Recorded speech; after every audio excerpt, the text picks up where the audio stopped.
ब्रह्मखण्डमण्डलाकारं व्याप्तं येन चराचरं तत्पदं दर्शितं येन तस्मै श्री गुरवे नमः। चलছে কি অষ্টম অধ্যায়, নাম বাহ অক্ষর ব্রহ্ম যোগ। 9 এবং 10 নম্বর যে মন্ত্র, সেই মন্ত্র দুটি নিয়ে আমাদের আলোচনা চলছিল। 9 আর 10 আজকে আমরা এখনই পড়লাম অষ্টম অধ্যায়ের নবম এবং দশম শ্লোক। নবম যে শ্লোক বা মন্ত্র, মন্ত্র মানে মননাত্রায়তে ইতি মন্ত্র, যা মনন করলে সংসার থেকে ত্রাণ পাওয়া যায়। গীতা শ্লোকগুলি পড়লে সংসার থেকে ত্রাণ পাওয়া যাবে, সংসার সাগর থেকে উদ্ধার। এই জন্য গীতার এক একটি শ্লোক যেন এক একটি মন্ত্র। তো 9 নম্বর শ্লোকে যা বলা হয়েছে, নবম সংখ্যক শ্লোকে, তা কয়েকদিন আলোচনা করা হয়েছে। কালে মনসা চলেন, মনসা চলেন, মনসা যোগ অচলেন। হ্যাঁ, সন্ধি বিচ্ছেদ করলে কি হবে? মনসা যোগ অচলেন, মানে অচলেন মনসা, মনের বিশেষণ দেওয়া হলো। হ্যাঁ, মনের বিশেষণ কি দেওয়া হলো? অচলেন মনসা। এর আগে একটা মনের বিশেষণ দেওয়া হয়েছিল, অভ্যাস যোগ যুক্তেন চেতসা নান্যগামিনা। দুইটা বিশেষণ দেওয়া হয়েছিল। কি কি? কীরকম? চেতসা মানে চিত্তের দ্বারা, অভ্যাস যোগ যুক্তেন এই একটা বিশেষণ, আর নান্যগামিনা একটাতে অভ্যাস আর একটাতে বৈরাগ্য দেখানো হয়েছিল। আর এখানে মনের বিশেষণ কি দেওয়া হলো? অচলেন। হ্যাঁ, তাহলে অচলেন মনসা। এখন কি প্রকার, কোন সময়ে ঈশ্বরের চিন্তার জন্য অধিক প্রযত্ন করা প্রয়োজন? হ্যাঁ, ঈশ্বর চিন্তন তো আমাকে সারা জীবন করতে হবে। তস্মাৎ সর্বেষু কালেষু মাম অনুস্মর ইয়ুদ্ধচ। সমস্ত কর্মের মাধ্যমে ঈশ্বরের চিন্তন সর্বদাই, সর্বেষু কালেষু, আগে বলাই ছিল না, সবসময় করতে হবে। এখন প্রশ্ন হচ্ছে যে তাহলে পর কোন সময়ে ঈশ্বর চিন্তার জন্য অধিক প্রযত্ন করা দরকার, প্রয়োজন, বেশি করে করতে হবে, সেটা বলছেন স। এখানে প্রয়াণকালে মনসা চলেন ভক্তিয়া যুক্ত যোগ বলেন চৈব ভ্রুবোর মধ্যে প্রাণমাবেশ সম্যক স। চতুর্থ লাইনে প্রথমেই আছে স। স মানে তিনি। হ্যাঁ, স শব্দের অর্থ কি? তিনি। তিনি মানে কে? না মুমুক্ষু ব্যক্তি, মোক্ষকামী পুরুষ। তিনি কি করবেন? না প্রয়াণকালে। প্রয়াণকালে মানে মৃত্যুকালে, মৃত্যুর সময়ে, অচলেন মনসা, মৃত্যুর সময়ে অচলেন মনসা, মনটা তার কীরকম থাকে? অচলেন। মৃত্যুর সময় মনকে স্থির করে রাখা খুব কঠিন কাজ কিনা?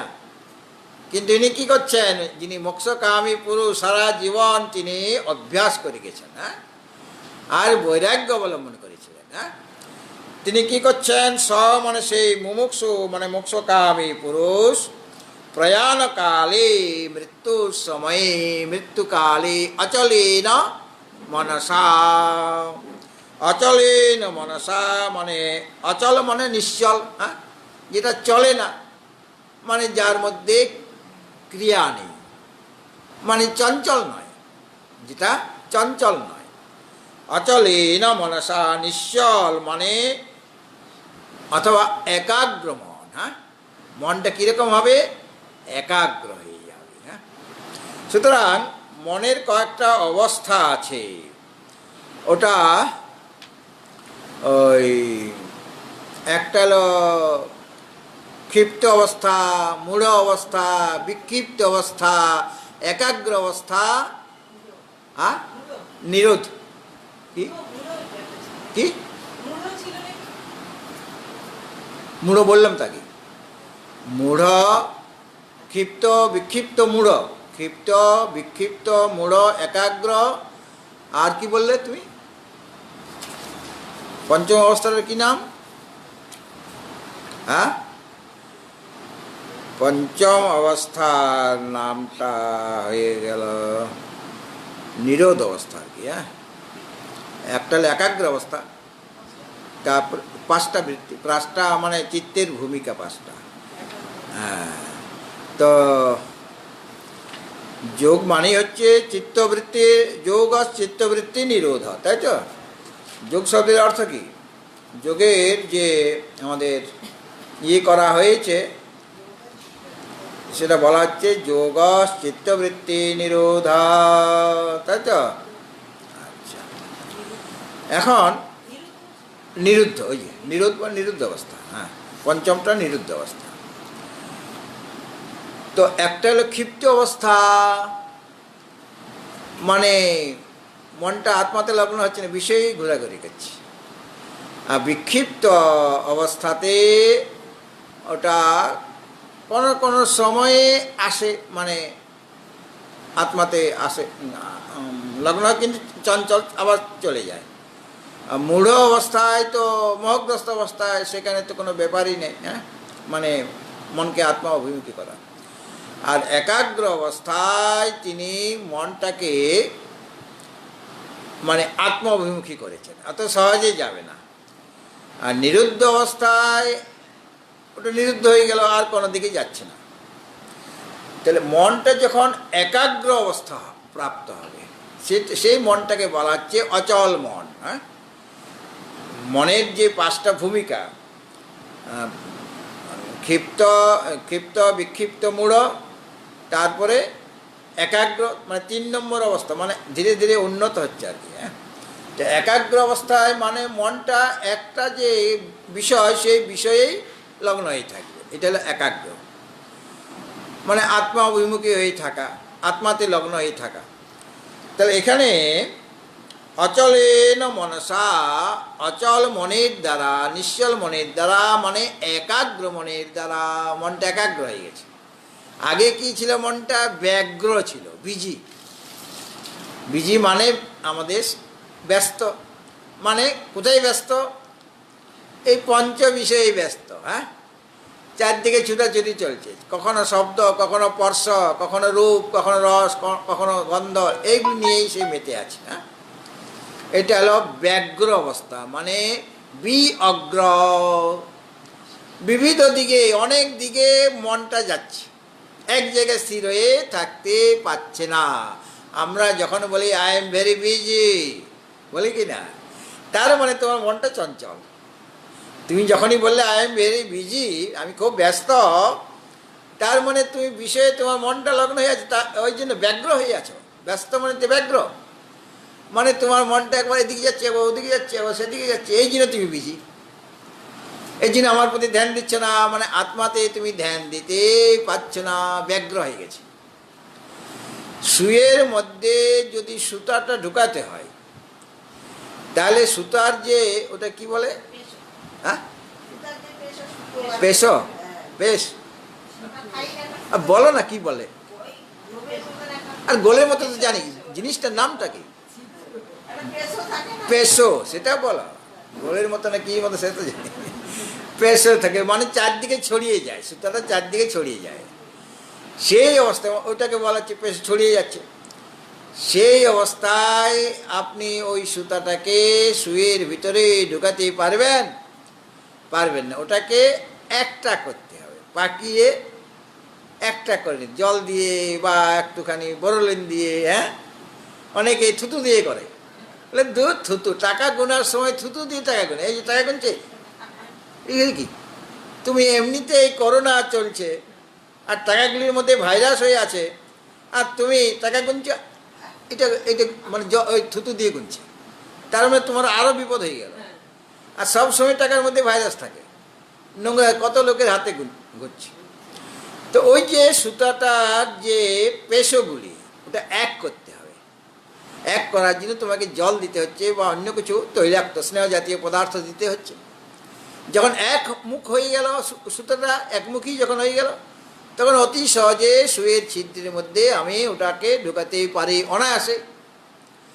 সুতরাং আমার মনটা যখন ব্যগ্র ছিল, মানে বিবিধ দিকে মনটা চলে যাচ্ছিল, শব্দ স্পর্শ রূপ রস গন্ধের দিকে, মানে বিষয়ের দিকে, অনেক বিষয়, শব্দ নানা প্রকার, স্পর্শ নানা প্রকার। তাহলে বিষয় কত? এমনিতে 5টা ভাগ করা হয়েছে, কিন্তু অনন্ত বিষয়, শব্দের অনন্ততা আছে, আবার স্পর্শ অনেক আছে, অনন্ত, হ্যাঁ, শেষ করা যাবে, সীমা নাই। তাহলে অনন্ত বিষয়ের দিকে মনটা চলে গেলে কি হবে মনের অবস্থা? মানে ভীষণ চঞ্চল হয়ে যাবে। কতখানি চঞ্চল আমাদের মন, ছুটাছুটি ছুটাছুটি, এক জায়গায় স্থির হয়ে থাকতেই পারছেন না। আপনি তো বসে আছেন চেয়ারে, কিন্তু মনটা কোথায় কোথায় ঘুরছে, বিভিন্ন জায়গায়। হ্যাঁ, আবার আরও গভীরভাবে চিন্তা করতে গেলে তখন গালে হাতটা দিয়ে ভাবছেন, মানে যেন কিছু একটা ডিসকভার করবেন, আবিষ্কার করতে চলেছেন। হ্যাঁ, তাই না? এই যে এখানে একটা আছে যাদবপুরের কাছে, সুকান্ত, কবি সুকান্ত আছে না, গালে হাত দিয়ে আছে না, ও কবিতা রচনা করছে আর কি। তো আমরা কোনো বিশেষ একটা কাজ করার জন্য গালে হাত দিই, আবার দুশ্চিন্তা করার জন্যও গালে হাত দিই। মানে কোনো একটা কঠিন বিষয়, কোনো গভীর বিষয় চিন্তন করার সময়ও আমাদের গালে হাত যায়, আর দুশ্চিন্তা করার সময়ও গালে হাত যায়। আর সুচিন্তা করার সময়ে কোথায় হাতটা যাবে? একদম নিচে চলে আসবে, হাঁটুর কাছে। হ্যাঁ, এসে যায় না, হাতটা এরকম হয়ে যাবে, তখন হাতটা গালে যাবে না, হাতটা এরকম হয়ে যাবে, দেখতে পাচ্ছেন? হ্যাঁ, তো ওটা সুচিন্তন করছে, এটা দেখলে, তার বসার কায়দাটা দেখলেই বোঝা যায় ইনি দুশ্চিন্তা করছেন না সুচিন্তা করছেন। মুখটা দেখে বোঝা যাবে, মুখে যদি প্রসন্নতা থাকে তাহলে বুঝতে হবে সুচিন্তা করছে।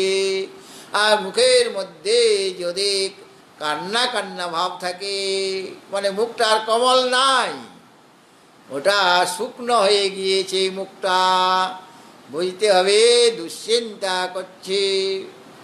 সুতরাং অচলেন মনসা, একাগ্র মনের দ্বারা, মনের ওই যে 4 নম্বর অবস্থা, হ্যাঁ, মানে একটা জায়গাতে স্থির। কোথায় স্থির? এখানে আত্মাতে। মন বিষয় অভিমুখী হয়ে গেলে কি হবে? চঞ্চল হয়ে যায়। মনের চঞ্চলতার কারণ কি? বিষয়ের দিকে বিষয় চিন্তন করছে বলেই মন চঞ্চল। তো চঞ্চল মনকে শান্ত করার উপায় কি? গীতাতে বলা হয়েছে, অভ্যাসে না তো কন্তেয় বৈরাগ্যে না চ গৃহতে। অভ্যাস এবং বৈরাগ্যের দ্বারা চঞ্চল মনকে অচঞ্চল করা যায়, শান্ত করা যায়। তাহলে চঞ্চল মন, চঞ্চলতার কারণ বিষয়ের দিকে ছুটাছুটি করছে, তাই তোমার বৈরাগ্য চাই যাতে বিষয়ের দিকে না যায়। তো বিষয়ের দিকে মনটা তো, তাকে তো একটা থাকার জায়গা দিতে হবে। মনটা এতদিন ধরে বিষয়ে বিষয়ে ঘোরাঘুরি করছিল, বিষয় থেকে বিষয়ান্তরে যাচ্ছিল, তাহলে বিষয়ে মনটা আছে আমার। এখন বিষয় থেকে আমি সরিয়ে আনলাম বৈরাগ্য অবলম্বন করে বিচারের দ্বারা, কিন্তু এখন তাকে তো রাখার একটা জায়গা দিতে হবে। কোথায় রাখবো? আত্মাতে। আত্মাতে তাকে সমাহিত করব। সমাহিত মানে সম্যক রূপে আহিত। আহিত করা মানে রাখা, সম্যক রূপে রাখা। সমাহিত মানে সম্যক রূপে রাখা। আমরা যে সমাধান বলি, এই সমাধি বলি, সমাধি কাকে বলা হয়? সমাধানং সমাধি। মনটাকে সম্যক রূপে আধান করা নামই হলো সমাধি। আধান মানে রাখা। আমরা বলি না আধার আধে ইত্যাদি আছে, ওখান থেকে আধান শব্দটা আছে। আধান মানে রাখা। তাহলে সমাধানং সমাধি। সমাধি কাকে বলা হয়? যে মনটা সমাধান করো, মনের সমাধান চাই, মানে সম আধান, সম্যক প্রকারে, সম উপসর্গ, সম্যক প্রকারে যথাযথভাবে তাকে রাখো। মানে এমন একটা জায়গাতে রাখবে যেখানে আর ঘোরাঘুরি তার বন্ধ হয়ে যাবে। কোথায় রাখবে? আত্মাতে। তা আত্মাতে মনকে রাখার নামই হচ্ছে সমাধি। ঠিক আছে? তাহলে বিষয়ে যখন ঘোরাঘুরি করছিল তখন মনটা চঞ্চল হয়ে গিয়েছে। সেই চঞ্চল হলেও যদি সে ওই মন ভগবত চিন্তন করে, মনটা চঞ্চল হয়েছিল, বিষয়ের দিকে যাচ্ছিল, এখন সেই মনটাকে দিয়ে আমি কি করছি, বিষয় চিন্তন ত্যাগ করে ঈশ্বর চিন্তন করছি। মন তো একটাই, হ্যাঁ, মন তো আমাদের অনেকগুলি মন কি ভগবান আমাকে দিয়েছেন, যে একটা মন বিষয় চিন্তা করুক আর একটা মন ঈশ্বর চিন্তা করুক, একসাথে দুটো চিন্তন হবে না। আপনি আগেকার দিনে আমরা যখন খাতা বানাতাম, অঙ্কের খাতা, বাংলার খাতা, ইংরেজি খাতা, আলাদা আলাদা খাতা ছিল, নিজে বানাতে হতো খাতাটা, ওই দোকানের কিনাতে চলবে না, দোকানে ওগুলো অনেক দাম, ওই দামে আমরা কিনতেও পারতাম না তখন। তখন বাজার থেকে ওই যে কাগজ কেনা হতো, হ্যাঁ, দিস্তিয়া কাগজ, এক দিস্তা কাগজ দেন তো, এক দিস্তা কাগজ দিয়ে দিল, সেইগুলি ভালোভাবে একটা ভাঁজ করতে হবে, হ্যাঁ, ভাঁজ করে তারপরে সুই দিয়ে সেলাই করতে হবে। সুইটা সুতা আমার নিজের, মানে মায়ের কাছ থেকে নিয়েছি, মায়ের কাঁথা সেলাই করা সুই আর সুতা, কারণ আমার তো সুতা কেনারও পয়সা নাই আর সুই কেনারও পয়সা নাই। মাকে বললাম তোমার সুইটা দাও, বলে সুই দিল, বলে সুতা দাও, বলে আর কি লাগবে, বলে সেলাই করে দেবো, বলে না ওটা আমি পারি, তুমি করো। তো সেলাইটা আমরা করতাম। তো অনেকগুলি কাগজ, এক দিস্তা কাগজ, ওটা এতটা যদি না পারি, আমাদের হাতের জোর কম, কাজে হাফ দিস্তা, মানে চব্বিশটা তা মানে আলাদা আলাদা সিট, ওটার নাম হলো তা, একটা তা মানে একটা সিট, তোমরা বলে এক সিট কাগজ, ওটা তা, ওটা বাংলাতে হলো তা, 24 তায়ে এক দিস্তা। আবার মাঝে মাঝে 25টাও থাকতো, 24 তায়ে এক দিস্তা হয়, মানে 24টা সিটে এক দিস্তা। আবার যখন কিনতাম দেখি 25টা আছে, বলি ভুল করে দিল নাকি, বলে না, যখন দিস্তা করে না গুনার সুবিধার জন্য 25টা দেয়। তো যাই হোক, আমাদের যে সেলাইটা করতে হচ্ছে, সুইটা আমি ঢুকাচ্ছি, তো সুইটা যখন ঢুকছে কাগজগুলির মধ্যে, কাগজটা তো পুরো হয়ে আছে, মোটা হয়ে আছে, তো একসাথে কি ওই সুইটা ভিতরে ঢুকে গেল, একটার পর একটা কাগজকে ভেদ করছে, হ্যাঁ, আমার অনেকগুলি কাগজ হয়ে গেছে, কাগজের সিট হয়ে গেছে, সে একটার পর একটা কাগজকে সে ভেদ করতে করতে শেষে অন্তিম যে কাগজের সিটটা রয়েছে তাকে ভেদ করে বেরিয়ে গেল, আমরা টান দিয়ে বার করলাম। তাহলে ওটা যখন সেলাইটা আমি করছি, আমাকে প্রেসার দিয়ে করতে হচ্ছে, তো একটার পর একটা ওই সিটকে, কাগজের সিটকে ভেদ করতে করতে সে অন্তিম কাগজকেও ভেদ করে বেরিয়ে যায়, তাই তো। তো সবগুলো একসাথে তো করে না। ঠিক সেইরকমভাবে আমরা আমাদের মনটা সুই ধরা, মন একই সাথে ঈশ্বর চিন্তাও করে বিষয় চিন্তন করে, তা হবে না। আগে বিষয় চিন্তন, তারপর ঈশ্বর চিন্তন, দুটো একসাথে হবে না। ঈশ্বর চিন্তন করলে কেবল ঈশ্বর চিন্তনই হবে, ওই সময় মনে বিষয় চিন্তন হবে না। হ্যাঁ, আমরা ঘট দেখছি, পট দেখছি, ঘট দেখার সময় ঘটাকার বৃত্তি হবে, আর পাশে পটটা আছে, পট দেখার সময় পটাকার বৃত্তি। আমার যদি কেবল ঘটাকার বৃত্তিই চলতে থাকে, তাহলে পর ঘটের পাশে একটা পট আছে, মানে বস্ত্র আছে, তাকে আমি দেখতে পাচ্ছি না, তার পাশেই আছে, কিন্তু যেহেতু পটাকার বৃত্তি আমার হয় নাই, পটাকার বৃত্তি ছেড়ে দিয়ে পটাকার বৃত্তি হবে, তবে গিয়ে আমি পটটা দেখতে পাবো, তাছাড়া আমার হবে না। হ্যাঁ, একসাথে অতগুলি কাজ হবে না, মনে একটা একটা করে কাজ করবে। তো ঈশ্বর চিন্তন যখন আমি বিষয় চিন্তন করার ফলে মনটা আমার চঞ্চল হয়ে গেছে, এই চঞ্চল মনকে আমি শান্ত করব। এখন ওই চঞ্চল যে মনকে শান্ত করার জন্য কী করতে হবে, উপায়টা কি বলা হলো, ঈশ্বর চিন্তন করো, আত্মচিন্তন করো। তাহলে ঈশ্বর চিন্তনে, ভগবানের চিন্তনে, বিষয় চিন্তন হলে পর ঈশ্বর চিন্তনে আমার স্থিতি লাভ হচ্ছে না, ঈশ্বর চিন্তন করতে পারছি না। ঈশ্বর চিন্তন কেন করতে পারছি না, যেহেতু আমি বিষয় চিন্তন, আমার মনটা বিষয় চিন্তন করছে, কাজেই আমার মনটা শুদ্ধ হচ্ছে না, মনটা তো চঞ্চল হয়ে গেছে, অশুদ্ধ মন।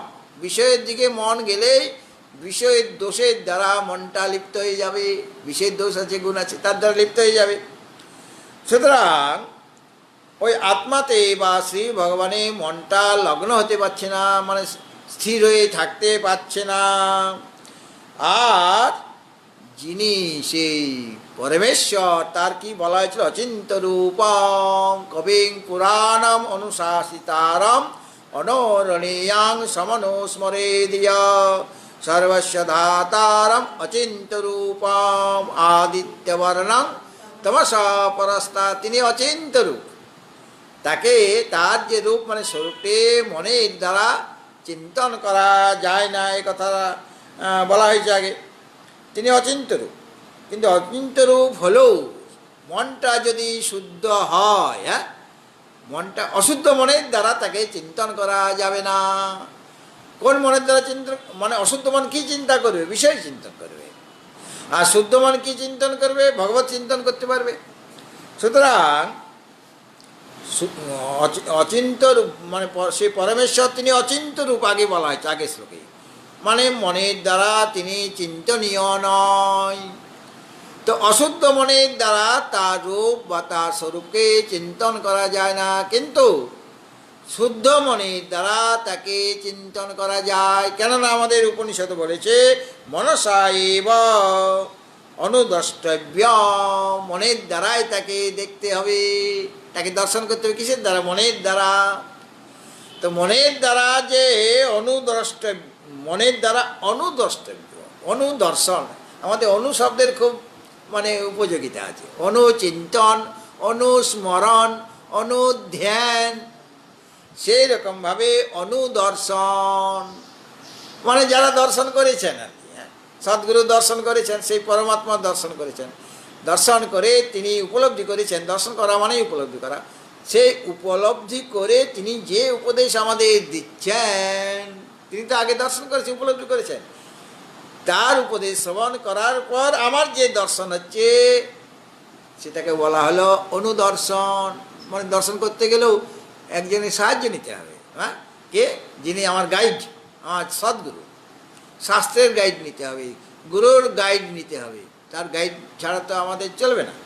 সুতরাং মনসা এব অনুদর্ষ্টব্যম, উপনিষদে মানে শ্রুতিতে বলা হলো মনের দ্বারাই তাকে অনুদর্শন করবে, মানে শাস্ত্র আর গুরুমুখের উপদেশ শ্রবণ করার পর তাকে দর্শন করবে, তার পশ্চাৎ মানে অনুদর্শন। তাহলে এটা তো আমাদের শ্রুতিতে বলা হয়েছে, অর্থাৎ মনের দ্বারা তাকে দর্শন করতে হবে, অনুদর্শন করতে হবে। মনসা এব অনুদর্ষ্টব্যম। তো অনুদর্শন করতে গেলে আমাকে কি করতে হবে? সেই মনের দ্বারা আত্মাকে অনুদর্শন করতে হবে আর কি, হ্যাঁ। মানে এখানে অনুদর্শন করার অর্থ হলো যে আত্মা তো স্বয়ংপ্রকাশ, তাকে থেকেও প্রকাশ করতে পারবেন। যত বাচো নিবর্তন্তে অপ্রাপ্য মনসা সহ, যেখানে বাক্য মন সহিত ফিরে আসে তাকে প্রকাশ করতে পারে না, কারণ তিনি সকলের প্রকাশক, তার প্রকাশের দ্বারাই সমস্ত কিছু প্রকাশিত হয়। তস্য ভাষা সর্বমিদং বিভাতি। সুতরাং মন তাকে কী করে প্রকাশ করবে, মনের দ্বারা কী করে অনুদর্শন হবে? বলে শুদ্ধ মনের দ্বারা অনাত্মা আর বিচার হবে। অর্থাৎ আত্মা এটা নয়, এটা নয়, এটা নয়, এটা তো সে করতে পারবে, হ্যাঁ, মন তো এই কাজটা করতে হবে, আত্মাকে সে প্রকাশ করতে পারবে না।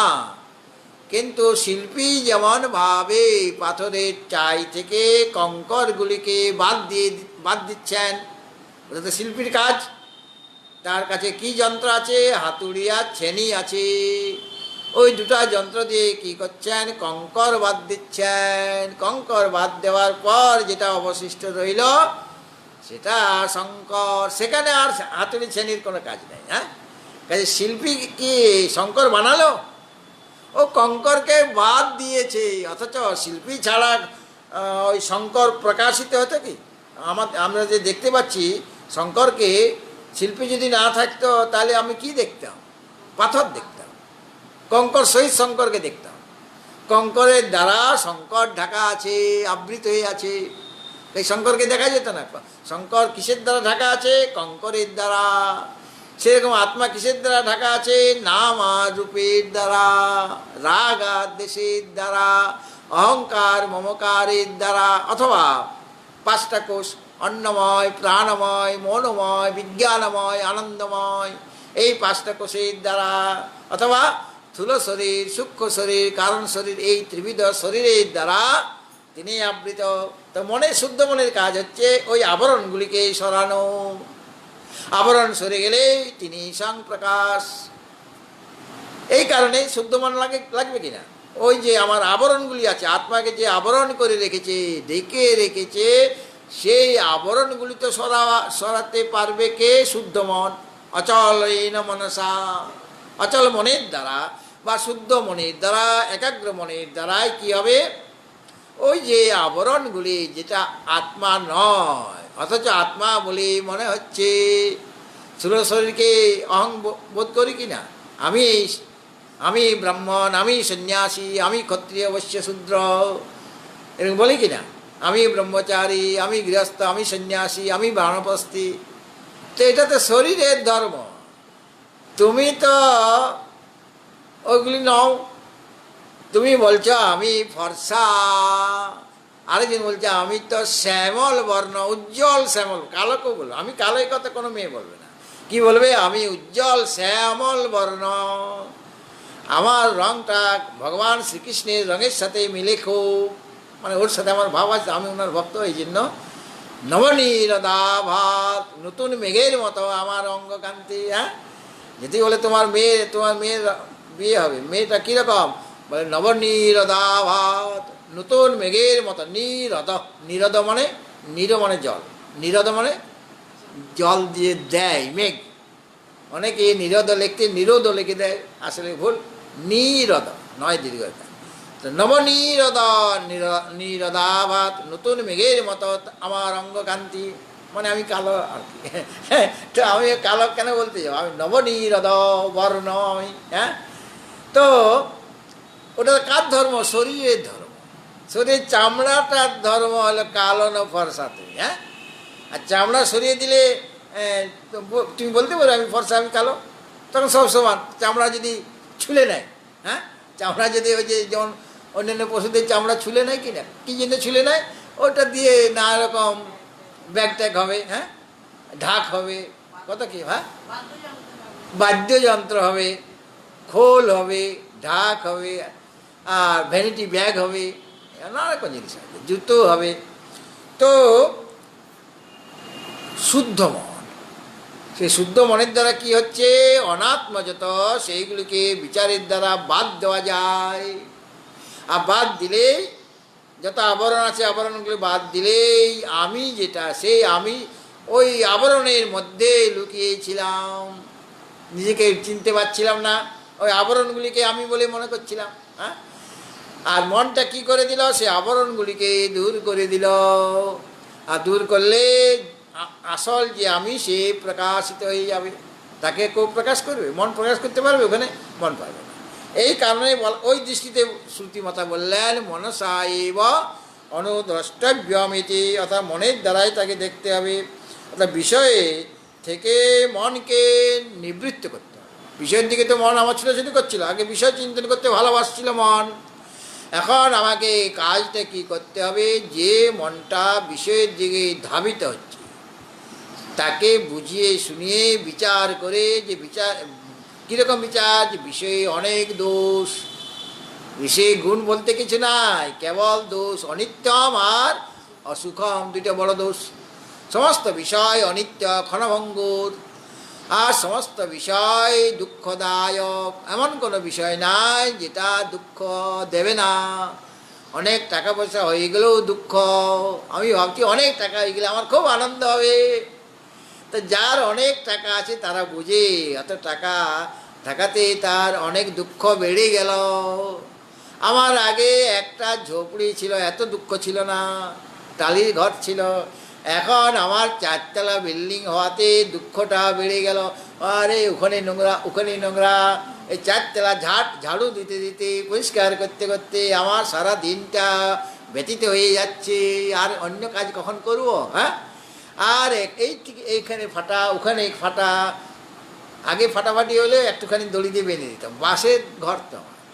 আর এখন আরে ছাদ থেকে জল পড়ছে বলে মনে হচ্ছে।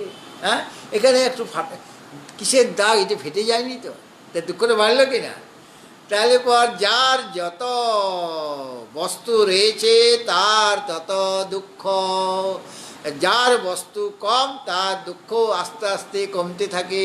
হ্যাঁ, সুতরাং আপনি দেখুন দৃষ্টান্তে, জাগ্রত অবস্থায় আমার শরীর আছে, যখন জেগে আছে আমার ইন্দ্রিয় সকল কাজ করছে, আমার মন কাজ করছে, আর আমার সামনে অনেক ভোগ্য পদার্থ আছে, ব্যাংক ব্যালেন্স কত আছে বারে বারে পাসবইটা খুলে দেখছি।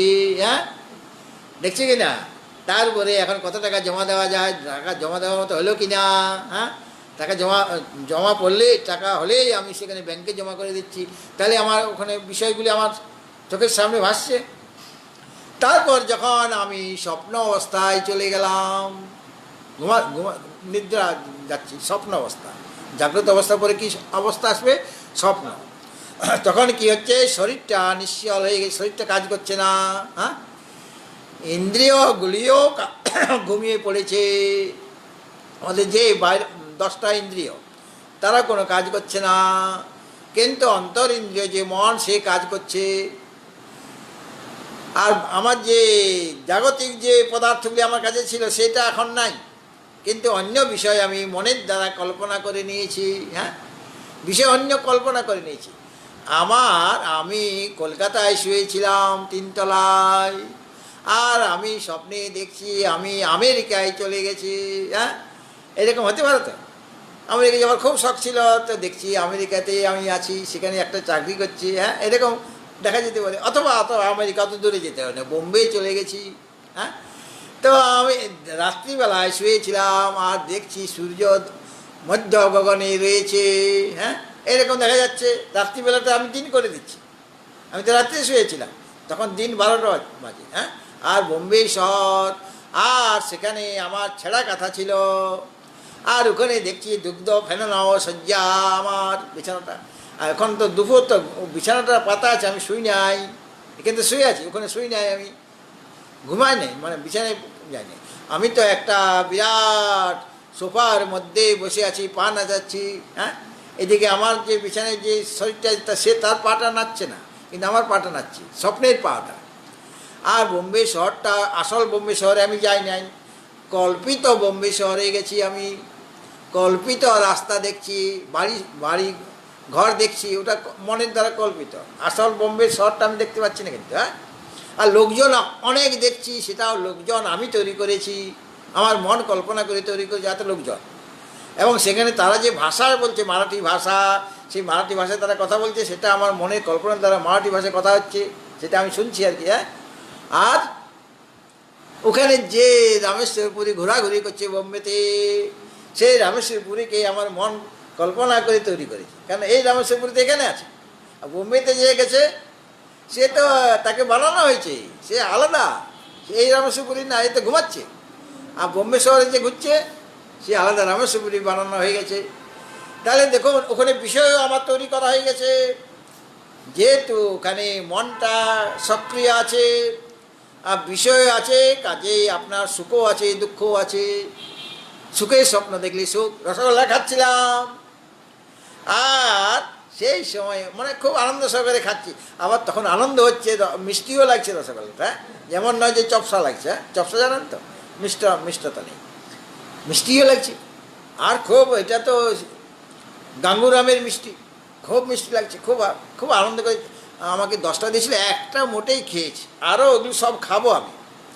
আর সেই সময় মহারাজ বলল, মহারাজ উঠুন উঠুন। বলে তারা খেতে দেখো, উঠুন উঠুন, এই মাত্র সব তো খেতে বসেছে। বলে না না, উঠুন উঠুন, 5টা বেজে গেল, আপনি 4টায় উঠেন। আমি তাড়াতাড়ি উঠে গেলাম, তারপরে দেখি রসগোল্লা উঠে গেলাম, দেখি নাই, 10টা রসগোল্লা একটাও নাই। তা ওই সময় সুখের স্বপ্ন দেখলে সুখ হয় কি না, আবার দুঃখের স্বপ্ন দেখলে দুঃখ। জাগ্রত অবস্থা আমার সুখ ছিল, দুঃখ ছিল। স্বপ্ন অবস্থাতে আমার মনটা সক্রিয় এবং শরীর ইন্দ্রিয় তৈরি করে নিয়েছি, বিষয় তৈরি করে নিয়েছে সে। হ্যাঁ, আমার জাগতিক বস্তুগুলি আমার নাই, ভগবানের তৈরি বিষয় নাই আমার, কিন্তু আমার মনের দ্বারা কল্পিত বিষয় রয়েছে, এই বিষয়ে সে আমাকে দুঃখ দিচ্ছে। তারপর সুষুপ্তি, আর একটু এদিকে আসো, তুমি আর একটু এদিকে চলে আসো।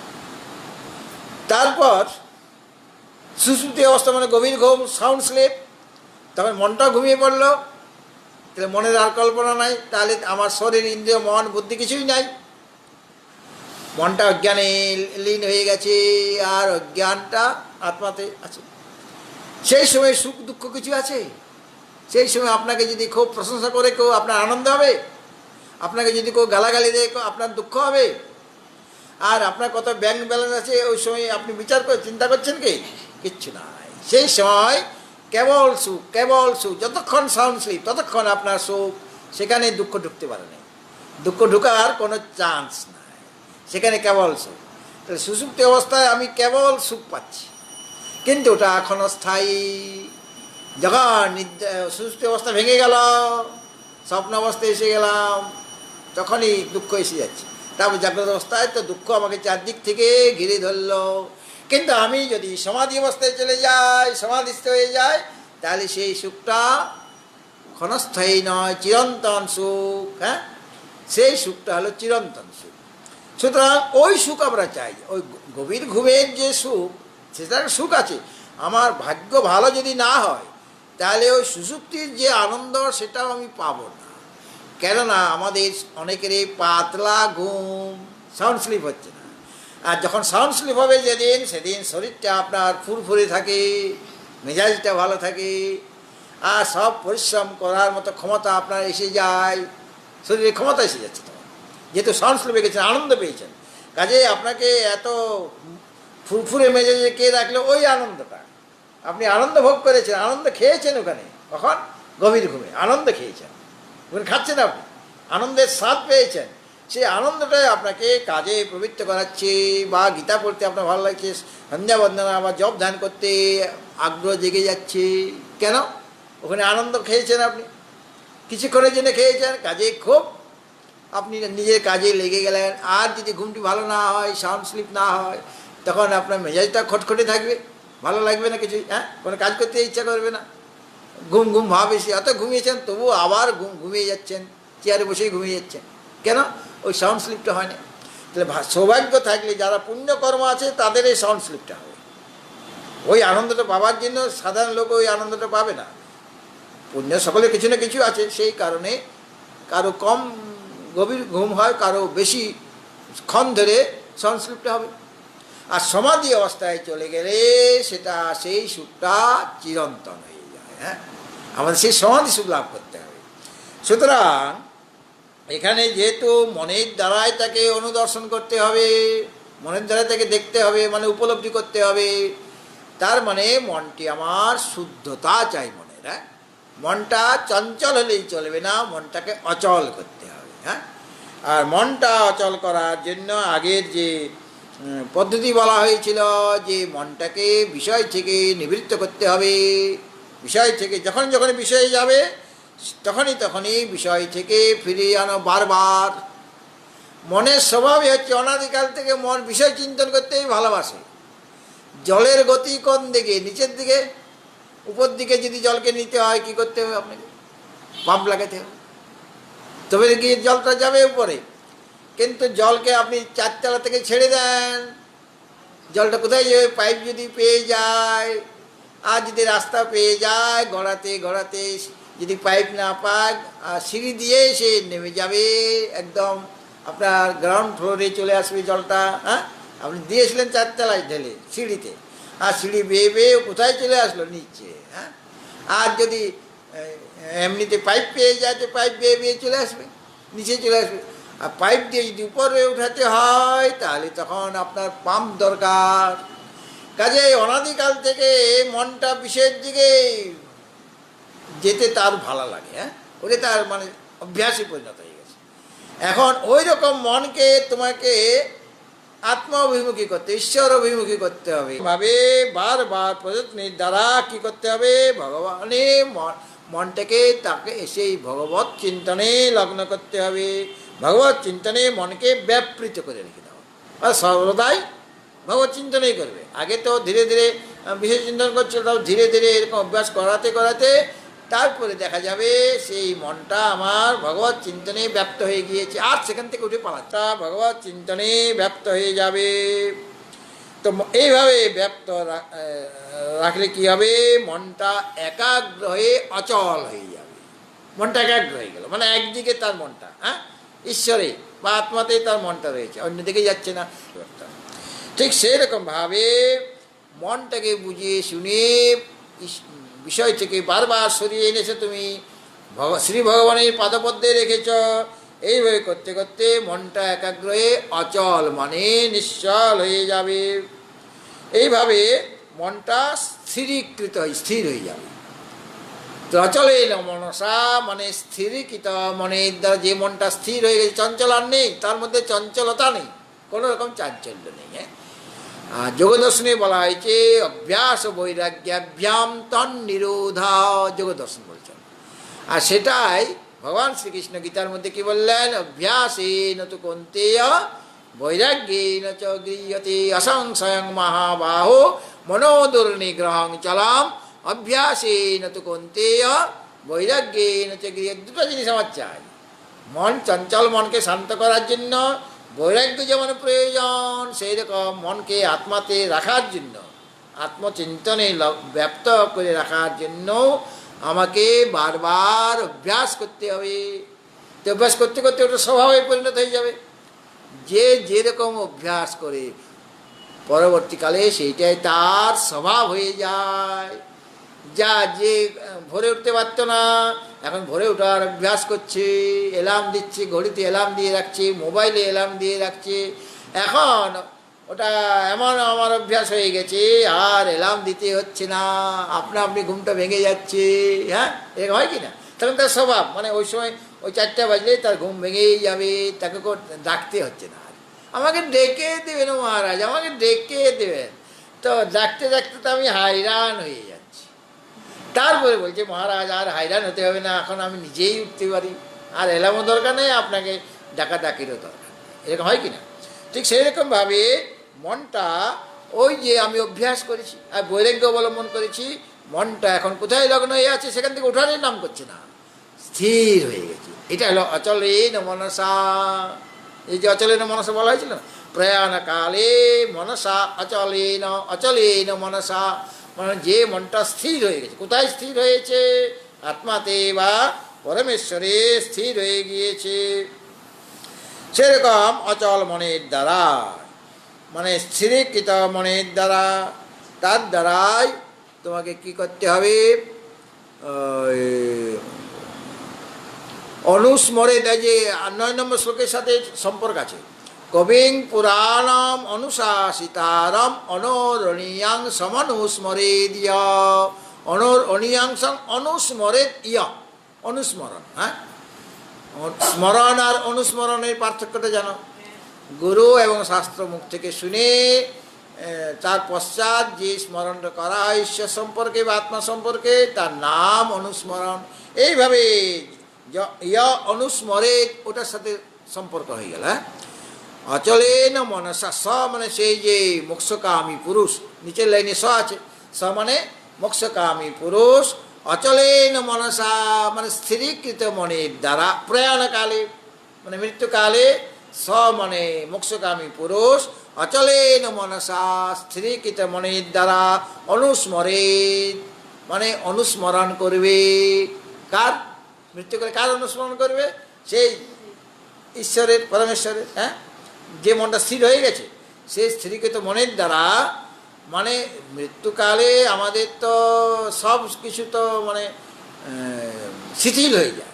মৃত্যুকালে আমার শরীরটা কাজ করছে না, আমার ইন্দ্রিয় কাজ করে না, আমার মনটাও কাজ করার কথা নয়, কিন্তু যারা অভ্যাস করেছেন অভ্যাসবশত তার মনটা কাজ করবে তখন। হ্যাঁ, অভ্যাসবশত তার মনটা গুরু মন্ত্র জপ করতে থাকবে, ঈশ্বরের স্মরণ করবে। আর যে কোনো কালে ঈশ্বর স্মরণ করে নাই, তাকে তার কানের কাছে গিয়ে একটু মন্ত্র বলো গো, একটু ইষ্ট মন্ত্র জপ করো গো, সে শুনতেই পাবে না, বলবেও না। কেন? সে তো কোনোদিন মন্ত্র জপ করেনি, গুরু দীক্ষা নিয়েছে ঠিকই, কিন্তু ওটা তো ওই তাকে তুলে রেখে সে কাগজে লিখে দিয়েছে, কাগজটা সে তাকের মধ্যে আছে, বাক্সের মধ্যে পড়ে আছে। কোনোদিন সে কাগজটা খুলে দেখেনি কি মন্ত্রটা গুরুদেব দিয়েছিলেন। হ্যাঁ, জপ কোনোদিন করেনি। জপ যদি করতো দীর্ঘকাল ধরে সারা জীবন, তাহলে তার মনে থাকতো, তখন তার মনটা স্থির হতো। এইভাবে স্থিরীকৃত মনের দ্বারা অনুস্মরে, অর্থাৎ সেই পুরুষকে যিনি অনুচিন্তন করেন। কীরকম মনের দ্বারা? অচলেন প্রয়াণকালে, স মানে মোক্ষকামী পুরুষ, প্রয়াণকালে অচলেন মনসা স্থিরকৃত মনের দ্বারা অনুস্মরণ করবেন। এটার সাথে এটা যোগ হবে, অন্যায় হয়ে যাবে। এখন তার স্মরণ তাকে করতে হবে। এখন কি উপায়ে তার স্মরণ করবে, কিভাবে অনুস্মরণ করবে, প্রশ্ন এসে গেল। যে শ্রীগত মনের দ্বারা সেই যে কবিং পুরাণম অনুশাসিতারম, যিনি যার কথা আগে শ্লোকে বলা হয়, তাকে অনুস্মরণ করবেন। তো কীভাবে অনুস্মরণ করবেন, তার জন্য বলা হলো ভক্তিয়া যুক্ত যোগ বলে চৈব। চৈব সন্ধি বিচ্ছেদ করলে কী হবে, চ যোগ এব। হ্যাঁ, কী হবে, এব। তাহলে ভক্তিয়া মানে ভক্তির দ্বারা, তৃতীয়া বিভক্তি আছে, ভক্তিয়া যুক্ত, ভক্তির দ্বারা যুক্ত হয়ে। তো ভক্তির দ্বারা যুক্ত হয়ে, ভক্তি মানে জ্ঞান হতে পারে। হ্যাঁ, কেন চতুর প্রকার যে ভক্ত, তার মধ্যে জ্ঞানী ভক্তও আছেন। আর আচার্য শঙ্কর বিবেক চূড়ামণিতে বলেছেন যে, সেখানে তিনি বলেছেন জ্ঞান সামগ্রাম ভক্তিরেব গরীয়সী। জ্ঞানের যত সামগ্রী মানে সাধন আছে, তাদের মধ্যে ভক্তি হলো গরীয়সী মানে শ্রেষ্ঠ। ভক্তির দ্বারাই জ্ঞান লাভ করা যাবে। হ্যাঁ, জ্ঞান লাভ করার যে মানে সাধন, সেই সাধনের মধ্যে সর্বশ্রেষ্ঠ সাধন কি, ভক্তি। বলে ভক্তিটা কি না, স্বস্বরূপ অনুসন্ধানং ভক্তি রীতি অবিধীয়তে। নিজের স্বরূপের যে অনুসন্ধান করা, আমি কে, এই স্বরূপটা অনুসন্ধান করা নামেই হচ্ছে ভক্তি। তাহলে ভক্তি মানে ওটাও ভজনং ভক্তি, ভজন করা, ভগবানের যে সগুণ সাকার রূপের যে সেবা করা। ওই যে ভাগবতে বলা হয়েছে যে নবদা ভক্তি, কি কি বলা হয়েছে সেখানে, হ্যাঁ, শ্রবণম কীর্তনং বিষ্ণু স্মরণং পাদসেবনম অর্চনং বন্দনং দাস্যং সখ্যম আত্মনিবেদনম। নবদা ভক্তি সবগুলো এক একটা ভক্তি। আর শেষে যেটা বলা হচ্ছে আত্মনিবেদনম মানে আত্মসমর্পণ, মানে জ্ঞানটা মানে আমার যে সত্তা, জীব সত্তা, সেইটা ভগবত সত্তাতে বিলীন করে দেওয়া, ওটা আত্মনিবেদন, আত্মসমর্পণ। মানে আমি জীব বলে আমার মধ্যে একটা জীবত্ববোধ আছে, একটা অভিমান আছে, আমি জীব। তাহলে আমার জীবসত্তা আছে, সেই জীবসত্তাকে সেই পরম সত্তায় বিলীন করে দেওয়াই হলো আত্মনিবেদন। যেটা বলিরাজ মাথা পেতে করেছিলেন। তিন নম্বর পাটা রাখাতে জায়গা নাই, সব তো নিয়ে নিয়েছেন, দুই পায়ের দ্বারা সব নিয়ে নিয়েছেন। কে, বামন ভগবান। হ্যাঁ, বিশাল, তিনি বিশ্বরূপ দেখিয়ে দিলেন ওখানে, বামন ভগবান বিশ্বরূপ দেখালেন। হ্যাঁ, কেননা তখন তার পা ওই ছোটো বামন মনেতে বেটে, তার তখন বেটে বেটে ছোটো ছোটো পা নয়, বিশাল পা হয়ে গেল। আর দুইটা পা দিয়ে স্বর্গমর্ত পাতাল সব নিয়ে নিলেন। ওটা তার অধিকারী ছিল, ওই বলিরাজে সব নিয়ে নিলেন দুটা পদক্ষেপের দ্বারা। আর 3 নম্বর পদক্ষেপ রাখার জায়গা নেই, আর তার জায়গা নেই, তো সব তো নিয়ে নিয়েছেন। রাত দাও, তুমি বলছি ত্রিপাদ ভূমি দেব, ত্রিপাদ ভূমি দিব বলে আরেক পদ ভূমি দাও না। তুমি তো প্রতিজ্ঞা করেছ, মানে হাতে জল নিয়ে তুমি প্রতিজ্ঞা করেছো মন্ত্র বলে, তাহলে এখন দাও 3 নম্বর পদে রাখার জায়গাতে দাও। আর বলিরাজ হাসছে। উনি বলছেন তুমি তো তোমার প্রতিজ্ঞা তো মিথ্যা হয়ে যাবে। বলে না না, আমি কোন বংশের লোক জানেন কি আপনি? বামন ভগবান বলছেন। কোন বংশের? বলে আমার পিতা হচ্ছেন বিরোচন, আর আমার দাদু হচ্ছেন প্রহ্লাদ, জ্ঞানী ভক্ত। হ্যাঁ, সেই বংশের লোক আমরা অসুর ঠিকই, কিন্তু কোন অসুর? প্রহ্লাদের পুত্র বিরোচন, তার পুত্র আমি হচ্ছি বলিরাজ। কাজে আমার এখন একটা জায়গা আপনি খুঁজে পান নাই, আমার এমন একটা জায়গা আছে আমি লুকিয়ে রেখেছি, আপনি খুঁজে পান নাই। খুঁজে পেলে তো আগে দুই পা ভূমিতে আপনি নিয়ে নিতেন, কিন্তু আপনি ওটা আমি এত গোপনে রেখেছি, আপনি খুঁজে পান নাই। বলে ওটা কোনটা আমি তো সত্যি তো আমি বুঝতে পারিনি। বলে এই যে মাথা, মানে আমার যে অহংকার, আমার যে নিজস্ব সত্তা, আমি বলিরাজ। হ্যাঁ, আমার যে জীবসত্তা সেটা আপনি নিতে পারেন নাই, স্বর্গমর্ত পাতাল নিয়েছেন, আমার জীবসত্তাকে নিতে পারেন নাই, কাজে আমি মাথা পেতে দিচ্ছি, এখন আমার জীবসত্তা আপনার পরম সত্তার মধ্যে বিলীন করে দিচ্ছি। ওইটা হলো জ্ঞান। হ্যাঁ, সুতরাং ভক্তি মানে ভজন, ও মানে নবদা ভক্তি, আত্মনিবেদন হলো জ্ঞান, আত্মসমর্পণ। সুতরাং ভক্তি মানে জ্ঞান অথবা পরমাত্ম বিষয়ক যে প্রেম, ভগবানের জন্য আমার যে প্রেম, কৃষ্ণ প্রেম বলি না।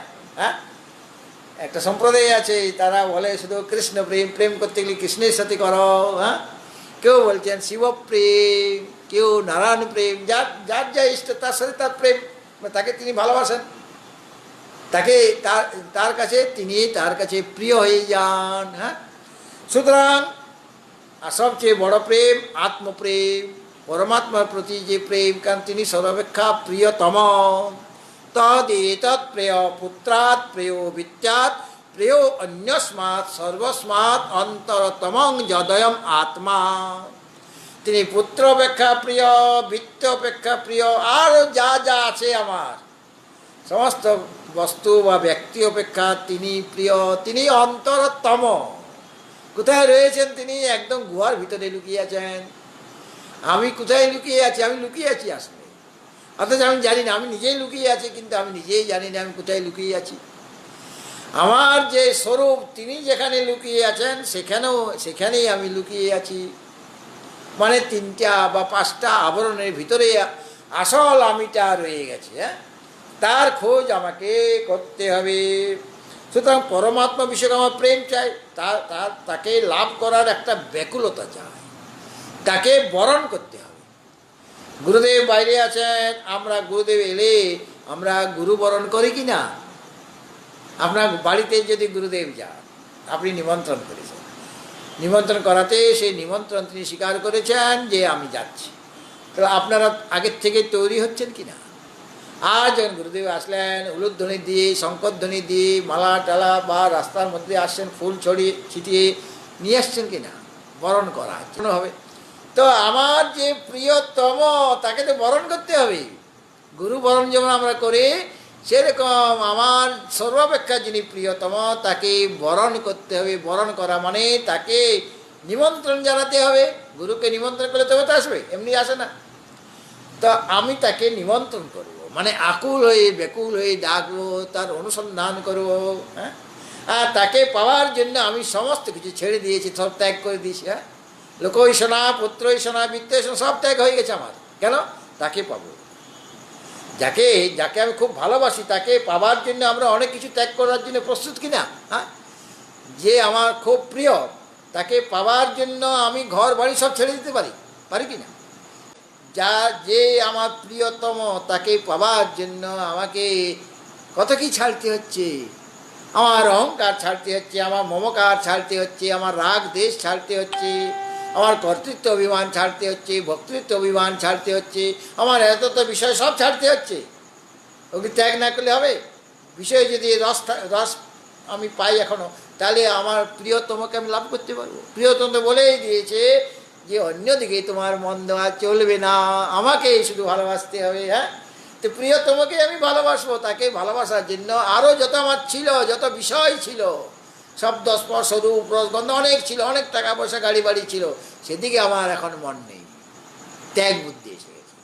এখন কাকে আমি চাইছি? আমার প্রিয়তমকেই চাইছি। এটাকে বলা হচ্ছে বরণ করা। হ্যাঁ, মানে তাকে আকুল হয়ে ডাকা, আকুল হয়ে তাকে পাওয়া, পেতে চাওয়া। ঠাকুর শ্রীরামকৃষ্ণের কাছে বললেন যে ভগবানকে লাভ করতে গেলে কি করতে হবে? বলে চলো স্নান করে আসি, তারপরে বলবো। হ্যাঁ, তারপর ঠাকুর নিয়ে গেছেন গঙ্গাতে, পাশেই গঙ্গা, বলে স্নান টান করো, তারপরে তো বলবোই আমি। হ্যাঁ, তুই যেটা প্রশ্ন করেছে না ভগবানকে কীভাবে পাওয়া যায়, আচ্ছা কীভাবে পাওয়া যায় আমি বলবো। তো স্নান টান করি চলো। তো স্নান করতে গেছি, আর ঠাকুর সেরকম বল আছে। আর যখনই ডুবটা দিয়েছে না, তখনই মাথাটা চেপে ধরেছে, উঠতে দিচ্ছে না, আর ছটপট ছটপট করছে। বলে পাগল, সবাই বলে এটা পাগল ঠাকুর। এখন বুঝছি সত্যি এটা পাগল রে বাবা, আমাকে মেরে দিবে কে? তারপরে ছেড়ে দিয়েছি, যখন দেখছি যে আর পারবে না, ছেড়ে দিয়েছি।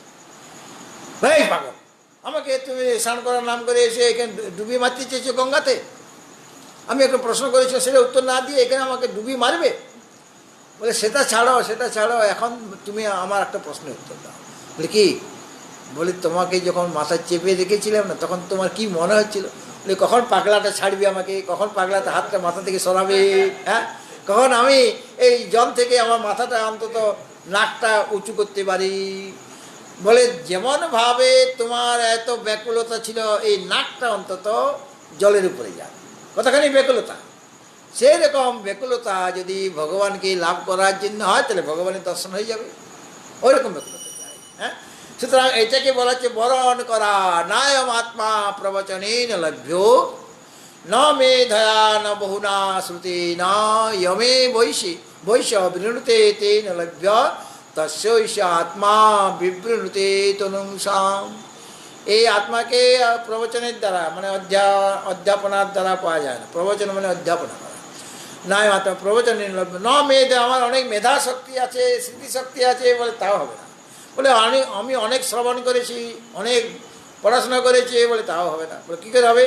জব এইসব ঋণুতে, যে সাধক একে বরণ করবেন, ব্যাকুলতা থাকবে, তাকে লাভ করার জন্য সব কিছু ছাড়ার জন্য প্রস্তুত, হ্যাঁ, তিনি তাকে লাভ করতে পারে। আমি তার কাছে, আমিও তাকে, সেই সাধককে বরণ করে নিই, মানে আমি তার নিকট নিজের স্বরূপকে প্রকাশ করে দিই।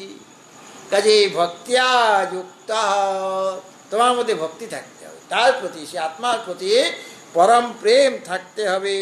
সেই পরম প্রেমের সাথে যুক্ত হতে হবে তোমাকে। পরম প্রেম না থাকলে, তাকে বরণ না করলে তাকে পাওয়া যাবে না। আচ্ছা, ভগবত ভক্তজন, আমাদের সময় ব্যতীত হয়েছে। আজকে আবার পূর্ণিমার পূজা বসে, তাই না? পূজা চলছে, তো আজকে এই পর্যন্ত থাকবে। আগামীকাল বুধবার এই জ্ঞানযজ্ঞের, গীতা জ্ঞানযজ্ঞের বা গীতা প্রবচন মালা রূপ যে গীতা জ্ঞানযজ্ঞ, তার পূর্ণাহুতি হবে কালকে। আগামীকাল পূর্ণাহুতি হবে। পরবর্তী পাঠ কবে থেকে হবে সেটা আমি ফেসবুকে বিজ্ঞাপন দিয়ে জানাবো। হ্যাঁ, চাতুর্মাস্য ব্রত ওই কালকেই সমাপ্ত হচ্ছে, কালকে বুধবার, কালকেই সমাপ্ত হচ্ছে। তারপরেও আমি পাঠ করব, কিন্তু কবে থেকে সেটা আরম্ভ করব সেটা আমি একটু আলোচনা করে নিয়ে তারপরে জানাবো, এবং ফেসবুকের মাধ্যমেই জানতে পারবে। হ্যাঁ, তোমার তো ফেসবুক নাই, বলো, তুমি এমনিতে এসে জিজ্ঞেস করে যাবে। হ্যাঁ, হরি ওম পূর্ণমদঃ পূর্ণমিদং পূর্ণাৎ পূর্ণমুদচ্যতে পূর্ণস্য পূর্ণমাদায় পূর্ণমেবাবশিষ্যতে। ওম শান্তি শান্তি শান্তি। হরি ওম তৎসৎ। পরমাত্মনে নমঃ।